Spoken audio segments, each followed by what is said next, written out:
Então, estamos aqui nesse período de quarentena, fazendo umas leituras, uns estudos mais aprofundados desses filósofos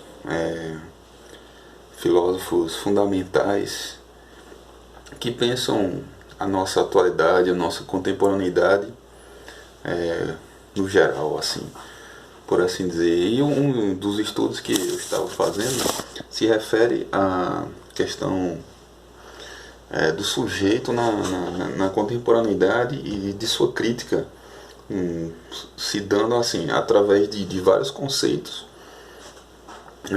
da filosofia, metafísica e sua crítica, para entendermos assim como operar essa compreensão do pensamento de Nietzsche na contemporaneidade. E eu estou aqui com um livro bem interessante que eu encontrei, de um professor aqui do Brasil. Ele se chama Wagner da Silva.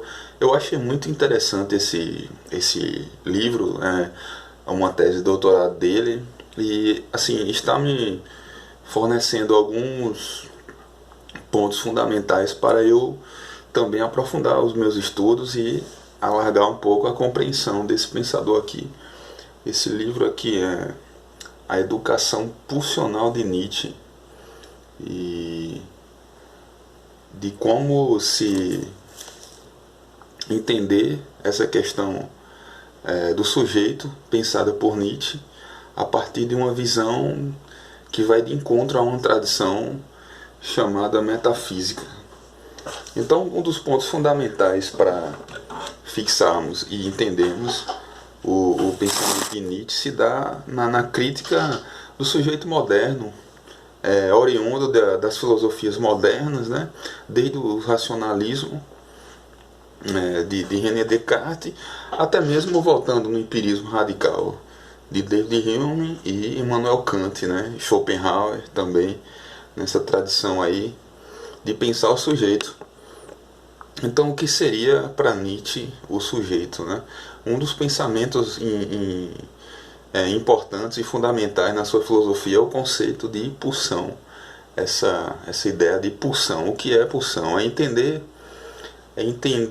a questão do homem como um ser pulsional, né? Um ser pulsional que só se pode entender a partir de um fluxo, de uma multiplicidade.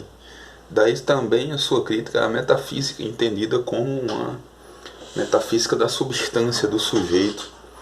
Veja assim, o que eu estou dizendo aqui é que a noção de conjunto pulsional e o seu método de genealogia nos levam a um momento inaugural, que se pode comparar também com o surgimento da psicanálise de Sigmund Freud, né?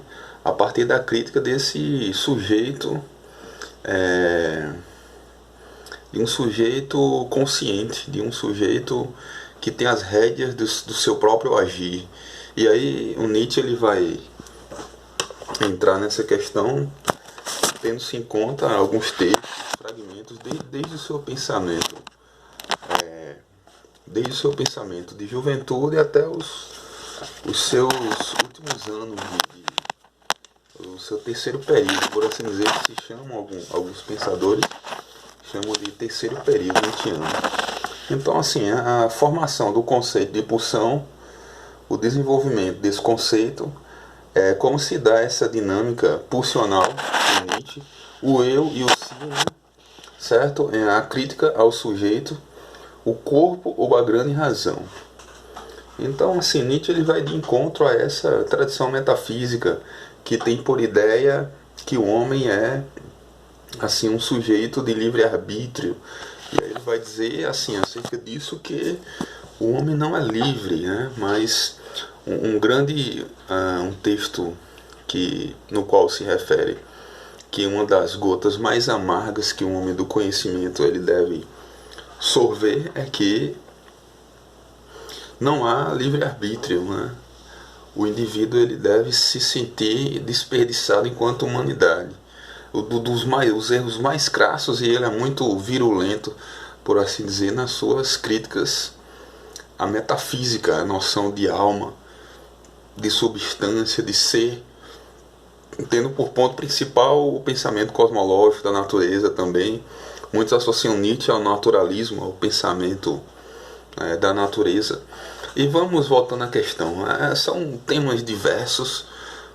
Poderíamos passar tempos e tempos aqui dirimindo essa questão pulsional de Nietzsche, como é a questão da consciência, da racionalidade, do querer, da individualidade, do livre-arbítrio, dessa dinâmica que perpassa os nossos dias e o nosso pensamento, ao dizer que você é uma pluralidade de almas. Você não é um sujeito único, é um sujeito do puro conhecimento, né, como poderíamos entender na relação dinâmica entre sujeito e objeto, mas você está sempre em relação com uma hierarquia de forças que determinam as multiplicidades, que determinam o seu próprio a sua própria fisiologia, desse modo de querer buscar o conhecimento. Então você tem que estar de antemão perpassado pela coisa para que a coisa possa se dar para você numa abertura para nós. Então vamos voltar em breve, esclarecendo, clarificando esses pontos, né? A questão é só deixar em aberto o conjunto pulsional que é o ser e como se dão essas relações, como pensar isso a partir de Nietzsche, né? Para um pensador no qual não há ser, não há categorias de substância, de sujeito, categorias metafísicas de linguagem, né? De eu, mas no qual é se pensado a partir da multiplicidade de transbordamento vital, de uma questão ainda mais profunda, por assim dizer, não tão simples como pensamos, assim, um sujeito eu penso, né? Mas ele diz que há algo em você que pensa, não propriamente um eu, e aí entender essa dinâmica, esse eu. Por exemplo, há um aforismo no qual ele diz que o lógico, por exemplo, surgiu do ilógico. Como é que se dá isso, essa relação de dizer que a consciência é apenas uma superfície? Por trás dessa superfície há um mundo desconhecido, um vasto território, que aí o Nietzsche tentou, ele certamente nos esclareceu e desbravou um pouco, se não muito, desse terreno para que possamos entender como se dá isso. A educação pulsional de Nietzsche, ok?